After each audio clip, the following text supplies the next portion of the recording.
Pada pemantauan Rabu siang, kepadatan penumpang mudik lebaran melalui jalur laut masih terlihat di Pelabuhan Tanjung Priok, Jakarta. Pemerintah bersama operator pelayaran memastikan kesiapan layanan agar terjaga kenyamanan dan keselamatan pemudik yang menuju berbagai wilayah di Indonesia, khususnya kawasan timur.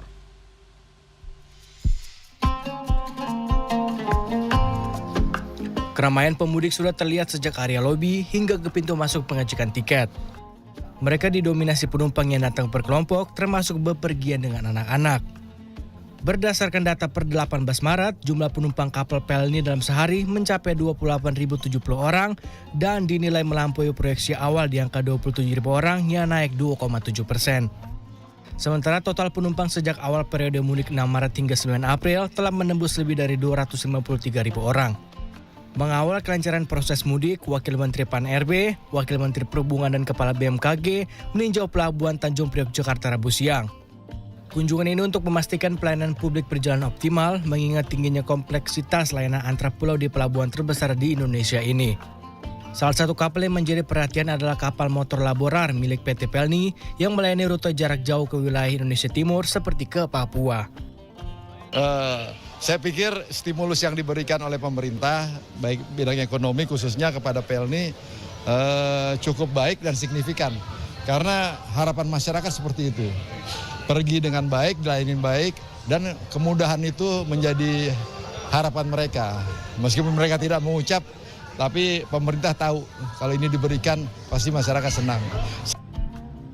Untuk menghadapi lonjakan pemudik, PT Pelni mengoperasikan puluhan armada kapal, baik kapal penumpang maupun kapal perintis.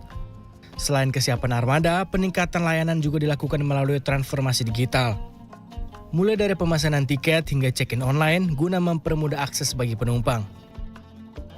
Jadi untuk angkutan Lebaran 2026 ini, PT Pelni Persero mengoperasionalkan 55 kapal yang terdiri dari 25 kapal penumpang dan kapal penumpang tuh ukuran 500, 1000, 2000. Nah, yang Labobar ini adalah yang 3000 nih yang sekarang yang sedang antri nih para penumpang ini di Tanjung Priok sekarang ini.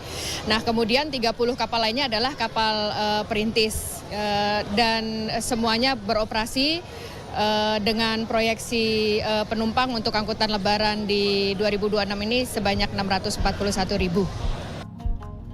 Di tengah tingginya mobilitas, fasilitas di dalam kapal juga menjadi perhatian.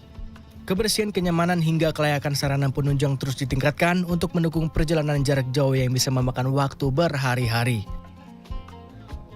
Pemirsa, saat ini saya berada di salah satu ruangan di KM Labobar yang akan membawa para penumpang yang ada di sini ke tujuan kampung halamannya masing-masing. Ada yang ke Surabaya, kemudian ada yang ke Makassar, Maluku sampai Ambon dan juga ke Papua Irian. Memang kalau dilihat di ruangan ini terlihat masih lengang dan kosong ini karena belum seluruh penumpangnya masuk. Ini baru menjelang maghrib nanti baru akan mulai terisi penuh. Meski memerlukan waktu perjalanan lebih lama dibandingkan moda transportasi lain, kapal laut tetap menjadi pilihan banyak pemudik karena biaya yang terjangkau serta pengalaman perjalanan yang lebih santai.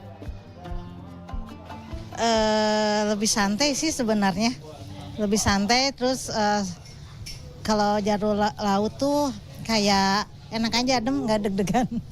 Ya, yang pertama kan ininya terjangkau ya, biayanya juga nggak terlalu mahal. Tingginya animo masyarakat menggunakan transportasi laut, kesiapan layanan, keselamatan pelayaran, serta kenyamanan penumpang menjadi prioritas utama selama periode mudik Lebaran tahun ini. Teddy Zuhari, Muhammad Yogi, Jakarta.